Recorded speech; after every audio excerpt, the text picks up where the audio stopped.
Our world is big. How big would you say it is? Stop me if you've heard this one before, but otherwise, you're wrong.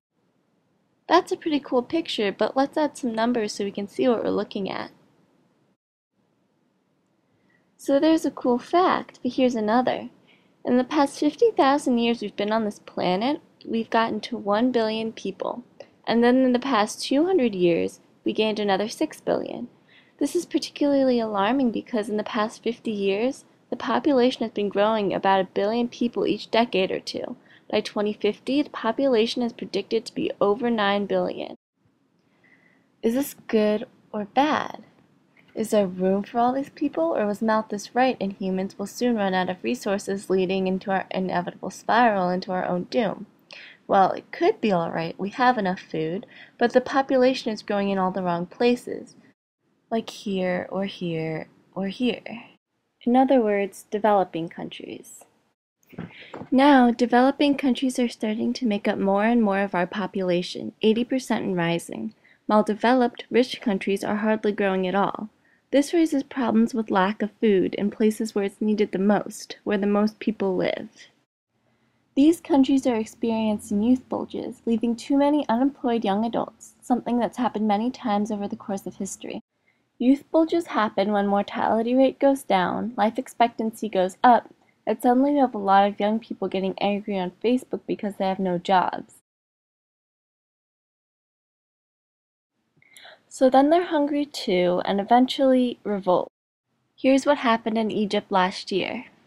Crowds chanted "Down with Mubarak" and "Revolution until victory." Protests were at first peaceful, but when demonstrators gathered in downtown Cairo, police used water cannons and tear gas to disperse them. President Mubarak has tried to placate Egypt's struggling masses with promises of jobs and lower food prices. But activists responded by calling for a massive demonstration on Facebook. The crowd is much more than most observers had expected. Here's what happened in Egypt, and this also happened in Tunisia. The number of people ages 15 to 29 make up 43% of Egypt's population and 38% of Tunisia's. The unemployment rate went up, and the people got restless. If young people have time to think all this time, they have time to get together and organize a revolt and cause violence, such as the Egyptians using Facebook to plan revolts.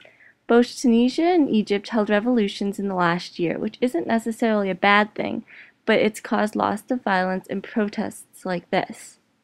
This is also beginning in sub-Saharan Africa right now. Before there was used shots of medication, vaccines, and treatments, and all sorts of good things so they don't get sick. The infant mortality rate was much higher then, from 150 per 1,000 infants, than now, 100 out of 1,000. Because of this, people in sub-Saharan Africa were used to having many more babies to keep the population up. Now they have a huge population of young people who will eventually want jobs, homes, food, and all the other lovely things that people want in life. So what does this have to do with history repeating itself? Well, Mara Vieshtendahl, a journalist, wrote a book about these youth bulges, and here's what she told listeners in an interview on a science podcast.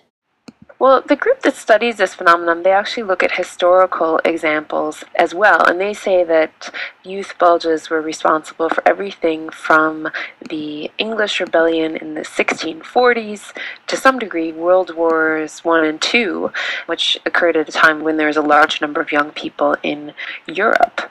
In the 1970s, they look at the Marxist revolts in Latin America and at the Iranian Revolution.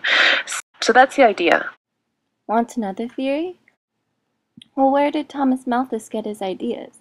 You know, those ones where we run out of food and kill each other off until the human population is extinct? The French Revolution was happening during his time, in which a large, poorer section of the population was underrepresented and could not afford food. This population of people who liked to eat but weren't able to turned to violence to get sustenance.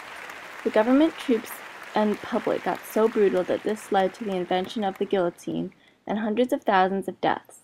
Some demographers even say that this was caused by a youth bulge. So is this comparable to the youth bulges in Africa or the revolutions in Egypt or Tunisia? Can we use this connection to predict and prevent revolts before they turn too aggressive? Researchers are actually trying to do so. In developed countries, people are organizing group marriages that can wed many people at once. to get the number of babies to increase so the next generation won't live completely in undeveloped countries. Also, the one-child policy in China has helped with this problem of too many people in one place.